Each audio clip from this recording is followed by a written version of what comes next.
ligesom jeg også har været i gang med at lave skulpturanalyse, vil jeg også prøve at lave en skulpturanalyse for jer. Og jeg har valgt Christian Lemmers skulptur Afasi fra 1986. Og jeg vil både prøve at lave en formalanalyse og en betydningsanalyse. Hvis I har lyst, så kan I læse mere om skulpturanalyse herinde på EMU'en. I kan følge linket, hvor I kan se, hvordan skulpturanalysen er eksemplificeret.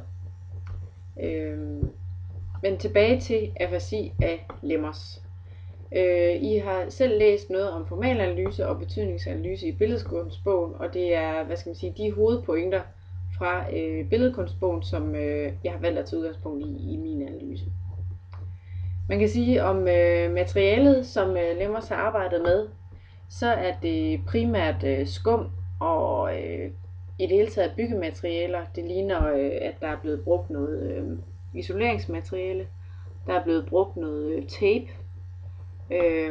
Og det er alt sammen, surret sammen med det her tape rundt om, så det fremstår som sådan en klump, en sammenpresset klump, som også virker en smule ustabil i den måde, den er placeret på. Det virker faktisk som om, at den står til at kunne vælte hvert øjeblik, det skulle være. Her nedenfor er der et udsnit af skulpturen, hvor man kan se en detalje. Og man kan se, at det også ligner lidt kødaffald.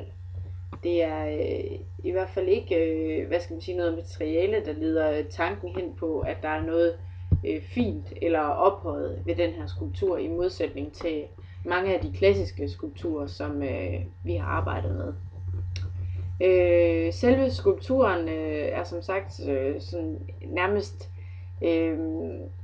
snørret sammen og virker også sådan forgængelig i den der sådan kødelighed. Så det virker ikke som om, at det er en skulptur, der vil kunne stå i 1000 år, ligesom for eksempel nogle af de klassiske antikke marmorskulpturer. Og så kan man se noget andet, det er, at selve skulpturen den er placeret direkte på gulvet. Den har altså heller ikke den der traditionelle sokkel, som man ser på mange klassiske skulpturer. Virkningen af det materialevalg og måden materialet er sådan sat sammen i sådan en fortættet form, synes jeg virker som om, at den vil udtrykke noget, som ikke er rart. Altså det er et ubehageligt indtryk, skulpturen gør gennem materialevalget og måden den er sat op, og tyngden i skulpturen med sidevægten. Og det bringer jo egentlig videre til det næste, nemlig volumen og form. Fordi der ikke er ligesom nogen huller i selve skulpturen, så virker den meget kompakt, og som ligesom sådan nærmest en gravsten. Måske en slags gravsten over det forgængelige menneske. Fordi den netop ikke har nogen mellemrum til ligesom at gøre den let. I forhold til om skulpturen den er episk, lyrisk eller dramatisk, så synes jeg ikke, der umiddelbart er nogen sådan episk fortælling i den her skulptur. Den er heller ikke dramatisk fastfrosset i et eller andet øjeblik. Den er mere ligesom et digt, et udtryk for en eller anden form for stemning. Og det gør, at man nærmest er nødt til også at kigge på overskriften eller titlen på skulpturen for at få en eller anden betydning frem. Og det vil jeg komme nærmere ind på i betydningsanalysen, fordi man kan sige, formalanalysen har jo meget kredset om, hvad ser vi på det denotative niveau, altså grundbetydningen i skulpturen. Og det er som sagt, affaldsmateriale, som er blevet brugt til noget, som man ikke normalt forbinder med affald, nemlig skulpturer placeret på et kunstmuseum. Og de tanker, det sætter i gang, det er, at vi er på en eller anden måde i en tid, hvor alting er forgængeligt, og illusionen om, at noget varer for evigt, på en eller anden måde er brudt. Når man så kigger på titlen afasi, så betyder det at miste evnen til at tale.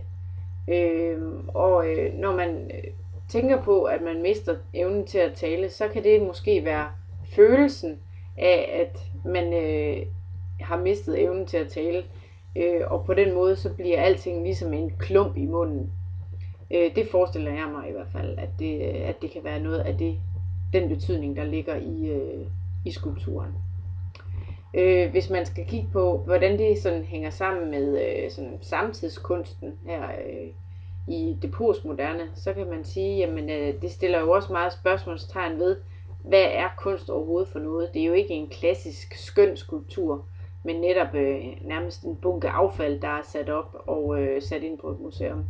Og det minder også om mange andre skulpturer, som Lemmers har lavet, blandt andet den med de rådnede grisekroppe, som hedder Scene, hvor det bare var, hvad skal man sige, nogle grise, der var sprættet op, og så var blodet fra grisene kastet op på væggen inde på Esbjerg Kunstmuseum.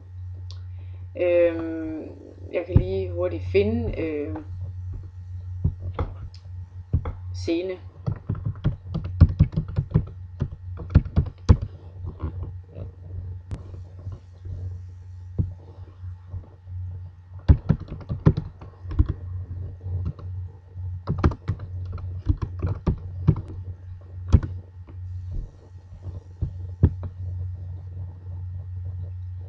Og her har vi så billederne fra udstillingen, hvor man kan se også, hvordan det sådan ligesom spiller på det der makabre og ulækre og grænseoverskridende.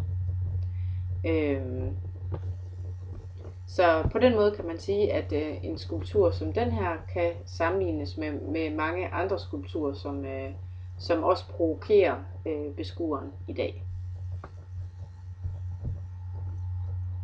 Man kan sige, at det er meget i modsætning til for eksempel en skulptur som Michelangelos David-skulptur, som er en klassisk renæssanceskulptur, som har en helt anden, hvad skal man sige, holdbarhed og konsistens i udtrykket, og som også vil signalere nogle evige dyder, hvorimod man kan sige, at afasi mere skildrer det at være menneske og være forgængeligt og forbigående i verden. Det kunne være et eksempel på en skulpturanalyse.